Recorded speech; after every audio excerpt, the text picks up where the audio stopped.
Good morning. I'm Alexandra, licensed professional counselor here in the state of Wisconsin, and today we're going to talk about one word. And this word has a profound impact on our lives. It's the reason that we struggle to do things for ourselves. It's the reason that we beat ourselves up. It's the reason that we can't achieve our goals. A whole host of other reasons too. And this one word is shame. Shame is a huge problem in our lives. I think most of us have a general idea of what shame is. Like when I say the word shame, we can think of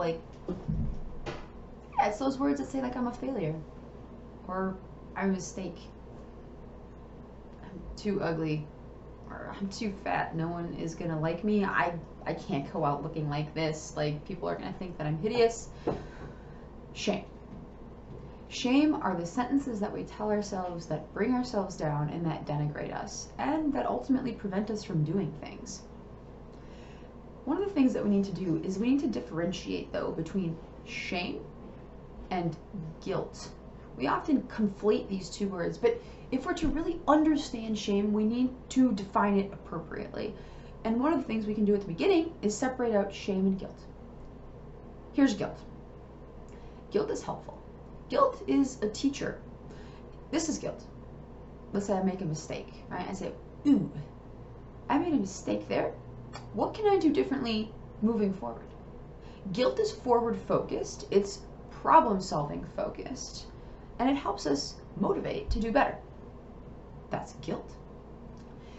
Shame, on the other hand, is this. I made a mistake. Yeah. I made a mistake. Gosh, I'm a pretty crappy person. Why did I do that? How the heck could I have done that? I should just stop trying. Shame. You see the difference? Shame is defeating. Shame doesn't move us forward into the future. It keeps us stuck in the past. So guilt's helpful. Shame, not helpful. Let's look at shame a little more. Here's what I think is helpful when we're dealing with shame. We have to get to know shame. Shame sounds the same. It has the same tone. It has the same volume. It has the same characteristics. Right? Shame doesn't like to hide. It's big and loud. Here, let's talk about three things. Let's talk about three things that shame is. First of all, shame is a manipulator. Shame's like this. I made a mistake. Yeah, you did. You big idiot.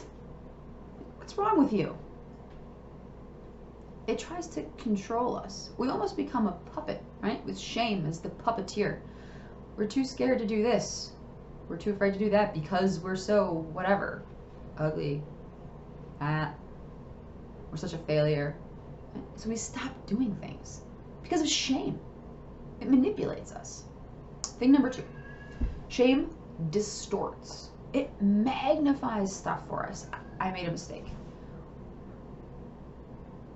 I did. Man, how crappy of a person am I? I'm such a failure. Gosh, I don't even know why I tried. Distortion. You made a mistake? Sure, we all make mistakes. But what shame does is it takes that one thing that we did and says, whoa, you, oh my gosh, you're the exception to the rule, man. You should just stop trying. So it's a manipulator, it's a distorter, and it's a controller. Right? Shame controls the things that we do. Right? If you're too fat, you shouldn't wear that dress. You shouldn't put that swimming suit on. If you're going to put that swimming suit on, you got to lose 20 pounds first. It's like the puppeteer that we talked about earlier. It takes our control away from us. So, shame is a manipulator, it's a distorter, and it's a controller. So, knowing all these things, what do we do about shame? Well, the first, of course, is to identify it, right? What is shame? What does it sound like? What are the messages that it tells us? Shame is loud. So when you hear the loudness, when you see the distortions, when you feel like you're the exception to the rule, shame. So I like to think on the bright side of things now too, okay? And here's the thing. If we're thinking positively about something, let's think, what's positive about shame? Nothing. Shame is nothing positive. So why do we keep it in our lives? Part of the reason we keep it in our lives is because we don't identify it. So identify it. Draw a picture for yourself of what shame is and write out its qualities that it has in your life. And then once you've done that, once you've identified the tree of shame that's happening in your life, chop it down. Shame is no good. It will never serve you. So get rid of it and be positive about yourself.